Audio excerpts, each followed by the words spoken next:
Hello friends, welcome to little desire channel. இன்றைக்கி நம்மளோட சேனலில் எல்லா மெயின் டிஷ்ஷுக்கும் செட் ஆகிற மாதிரி ஒரு சூப்பரான கிரேவி ரெசிபி தாங்க பார்க்க போகிறோம்.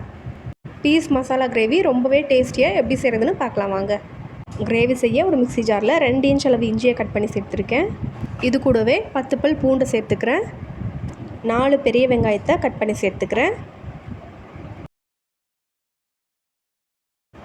3 மீடியம் சைஸ் தக்காளியை கட் பண்ணி சேர்த்துக்கிறேன்.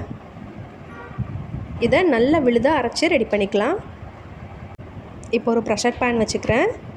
இதில் 2 டேபிள் ஸ்பூன் எண்ணெய் சேர்த்துக்கிறேன். எண்ணெய் காஞ்சதும் 2 ஏலக்காய், 4 சின்ன துண்டு பட்டை, 4 லவங்கத்தை சேர்த்துக்கிறேன்.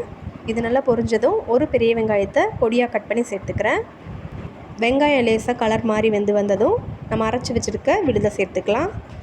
மிக்ஸி ஜாரில் கொஞ்சமாக தண்ணி சேர்த்து அலசி அதையும் சேர்த்துக்கிறேன். இப்போ இதில் மசாலாலாம் சேர்த்துக்கலாம். 1 டீஸ்பூன் கரம் மசாலா, 1/2 டீஸ்பூன் மிளகாய்த்தூள், கிரேவிக்கு தேவையான அளவு கல்லுப்பு சேர்த்துக்கிறேன். 1 டீஸ்பூன் கொத்தமல்லி தூள் அதையும் சேர்த்துட்டு நல்லா கலந்து விட்டுக்கலாம். நம்ம சேர்த்த மசாலாலாம் பச்சை வாசனை போய் நல்லா வெந்து வர வரைக்கும் வதக்கிக்கலாம். வெங்காயம் தக்காளி விழுதோடு நம்ம சேர்த்த மசாலாலாம் சேர்ந்து நல்லா வெந்து எண்ணெய் பிரிஞ்சு வந்திருக்கு. இந்த ஸ்டேஜில் இது கூட 150 கிராம் அளவுக்கு ஃப்ரெஷ் பட்டாணியை சேர்த்துக்கிறேன். இதை 1 நிமிஷத்துக்கு வதக்கி விட்டுக்கலாம். கிரேவிக்கு தேவையான தேங்காய் விழுது ரெடி பண்ணிக்கலாம்.